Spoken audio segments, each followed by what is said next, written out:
Assalamualaikum warahmatullahi wabarakatuh. Perkenalkan, nama saya Nur Rahmatul Iza dari kelas 12 TITL 1, absen 13. Dan saya saat ini sedang bersama Pak Hamzah selaku guru bahasa Jawa di SMK 2 Kendal.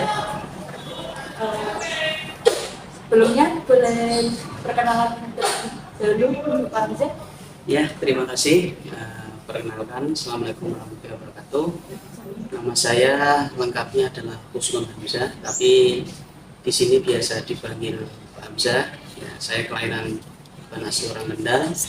Ya, saya asli Batang, kelahiran tahun 94 ya, bisa dibilang masih belum muda.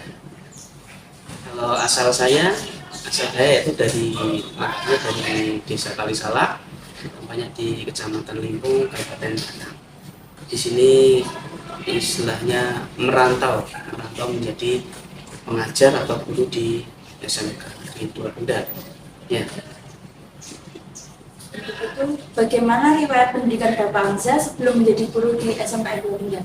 Ya, jadi luar biasa ya. Sebenarnya menarik pertanyaan ini bagi saya kalau bilang masalah riwayat pendidikannya. Saya itu awalnya sudah merantau. Istilahnya orang tua saya itu tegel ya. Tegel itu dalam bahasa Indonesia yaitu adalah tega membuang saya demi mendapatkan karakter yang luar biasa ya. Terutama untuk adik siapa tadi namanya? Adik Iza ini bisa menjadikan sebuah, mungkin nanti ada hikmah yang bisa diambil dari histori pendidikan saya. Jadi saya SMP itu masih berada di lingkungan desa saya, yaitu di daerah Limpung. Kemudian SMA itu saya baru merantau ke Kendal ya.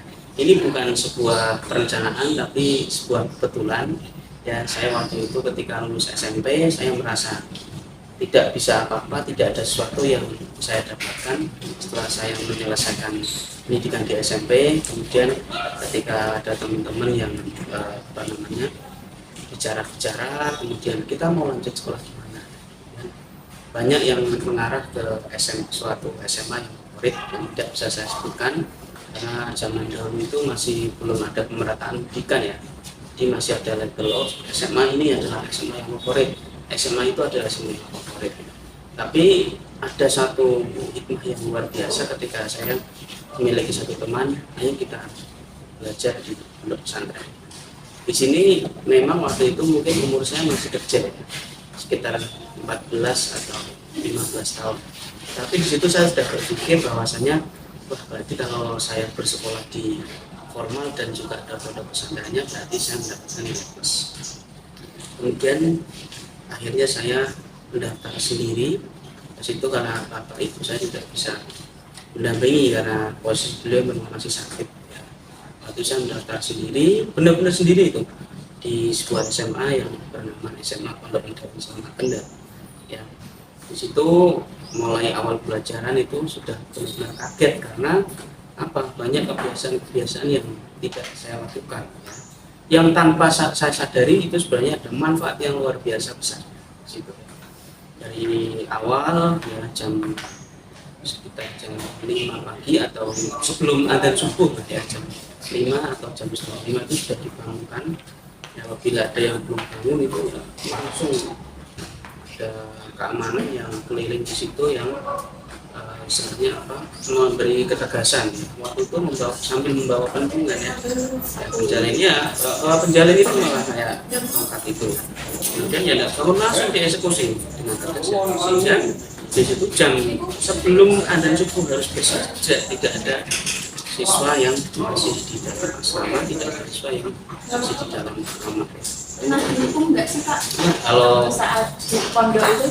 Kalau saya alhamdulillah belum pernah ya, karena memang ada suatu hal yang membuat saya termotivasi. Bagaimana saya itu di sini harus istilahnya lulus dengan baik. Nah, ini ada pesan yang luar biasa ya. Pesan yang luar biasa waktu itu saya itu istilahnya ketika bersekolah itu tidak terlalu berprestasi, bahkan tidak pernah peringkat 1 ada masanya ya. Kalau waktu itu kan masih ada peringkat 1, peringkat 2, peringkat 3 itu masih luar biasa ya, menjadi sebuah wah ini peringkat 1, wah ini peringkat 2, berarti anak ini bagus. Tapi waktu saya nggak pernah peringkat 1. Cuma pesan yang paling luar biasa dapatkan adalah ketika ada seorang guru kemudian memberikan 2-3 nasihat kepada saya, misalnya kamu kalau bisa di sini itu harus taat pada aturan. Ibarat kok di sini kok wajib memakai sendal milik pribadi harga seperti maka taati. Ibarat kalau mau ke masjid kok harus pakai sendal, kamu harus pakai sendal. Kok sendal kamu hilang, kamu harus beli lagi. Ibarat kok harus beli 1000 kali sendal karena itu sebuah aturan. Kamu harus ke masjid pakai sendal, harus ngaji pakai sendal, bawa sendal, kamu harus taati. Beliau masih di sini, beliau dari asal dari Brebes Banten juga, tapi sekarang tinggal di Kendal yaitu di Margosari, namanya Ustadz Kusnadi. Saya hal kecil apapun, barat hari Senin sampai Sabtu berangkat sekolah harus pakai sepatu hitam, tidak boleh, saya taati itu. Dan pada akhirnya satu hal, saya kelas 3 itu saya baru mendapat suatu hal yang luar biasa, karakter terbentuk luar biasa. Ya, karakter terbentuk luar biasa. Saya sebenarnya tidak pernah punya cita-cita menjadi guru, tapi karena saya istilahnya itu banyak nurutnya sama orang tua, salah satunya guru itu, ya. Kemudian saya didapatkan SNMPTN, ya. Kemudian dari sekitar 197 anak, 20 anak yang masuk di SNMPTN jalur undangan yang waktu itu menjadi luar biasa. Tidak perlu tes, tidak perlu ujian, itu sudah masuk ke perguruan tinggi. Nah, ini karena teorinya adalah bukan karena kecerdasan, tetapi karena menurut kepada bapak ibu seperti itu.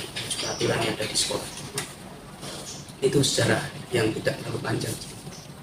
Jadi kita harus selalu patuh kepada ibu bapak guru dan orang gitu. Ya harus wajib sekali karena nanti hikmahnya bisa kita dapatkan di kehidupan kita ketika kita sudah menghadapi kehidupan mandiri tanpa pengawasan orang tua dan juga orang-orang dekat saya. Apa sih kalau kesal Pak Hamzah itu saat mendidik murid-muridnya di sekolah SMK 2 Kendal? Nah ini ya, jadi sebuah permasalahan yang lama tetapi sekarang sudah menjadi budaya. Sekarang itu sistem di sekolahan itu, dunia pendidikan itu sudah tidak menerapkan budaya ketimuran. Jadi ada salah satu buku yang ditulis oleh yang namanya Guru Zarnuji, ya. Kalau di situ Zarnuji yang disebut dengan Ta'limut Ta'lim. Di situ sebenarnya sudah banyak terjemahan yang guru tidak mau menerapkan itu. Jadi sekolah itu hanya ditargetkan istilahnya yang penting kamu bisa masuk secara keilmuan. Tidak perlu ada tindakan punishment yang menurut saya itu shock terapi, agak keras, tapi itu sebenarnya penting supaya apa? Supaya siswa itu terbiasa disiplin.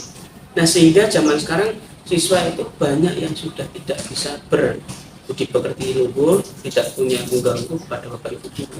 Itu suatu hal yang tidak baik. Meskipun guru itu masih muda, itu wajib dihormati. Nah sekarang saya jarang menjumpai siswa-siswi yang seperti itu.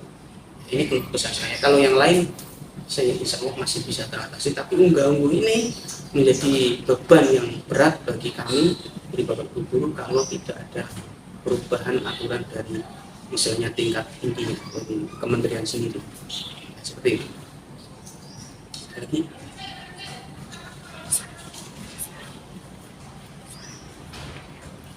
Apa rencana setelah pensiun untuk menjadi guru? Ya, kalau setelah pensiun tentunya saya tetap menjadi seorang guru karena selain saya mengajar di dunia formal, saya juga memiliki sebenarnya bukan lembaga resmi tapi rumah saya tempat pendidikan. Ya, di situ tetap saya akan meneruskan pendidikan, mengopeni bocah-bocah istilah Jawanya, memberikan suatu ilmu yang istilahnya kepada mereka yang kurang mampu, itu akan saya lakukan sampai istilahnya jalan berjaya. Tetap akan teruskan meskipun saya sudah pensiun. Ada lagi pertanyaan? Oke.